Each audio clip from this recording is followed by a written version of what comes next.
Inflation is a cover corporations are using to squeeze more money out of you. But as I'll explain, there are 5 things we can do to fight back. Corporations are using inflation as an excuse to raise their prices, hurting workers and consumers while they enjoy record profits.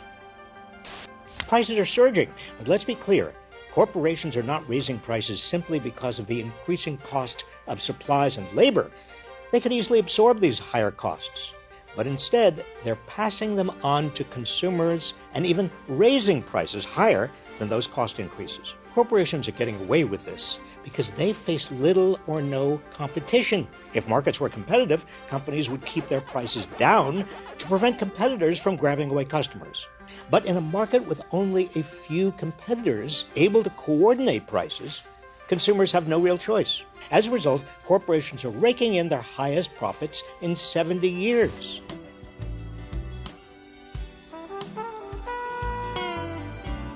Are they using these record profits to raise their workers' real wages?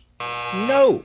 They're handing out meager wage increases to attract or keep workers with one hand, but effectively eliminating those wage increases by raising prices with the other.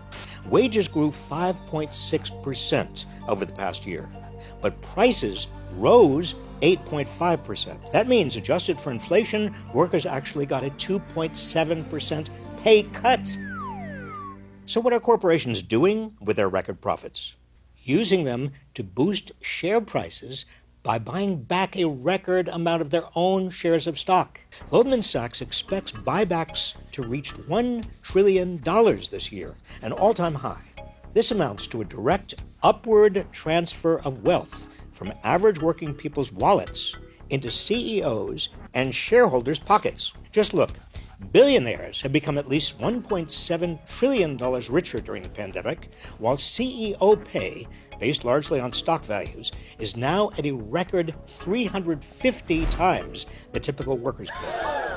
The Federal Reserve wants to curb inflation by continuing to raise interest rates. That would be a grave mistake because it doesn't address corporate concentration and it will slow job and wage growth. The labor market isn't unhealthily tight, as Fed Chair Jerome Powell claims. Corporations are unhealthily fat. So what's the real solution? First, tougher antitrust enforcement to address the growing concentration of the economy into the hands of a few giant corporations.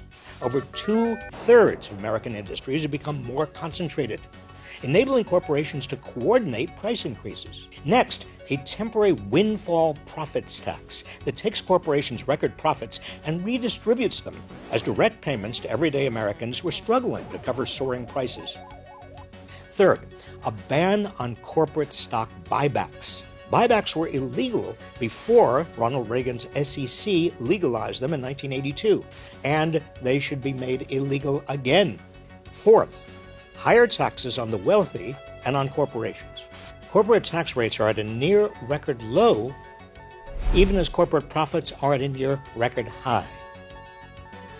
And much of the billionaires' pandemic gains have escaped taxes altogether. Lastly, stronger unions. As corporate power has grown, union membership has declined, and economic inequality has risen. The reason most workers haven't seen a real raise in 40 years. All workers deserve the right to collectively bargain for higher wages and better benefits. In short, the real problem is not inflation. The real problem is the increase in corporate power and the decline in worker power over the past 40 years. Unless we address this growing imbalance, corporations will continue siphoning off the economy's gains into their CEOs and shareholders' pockets, while everyday Americans get shafted.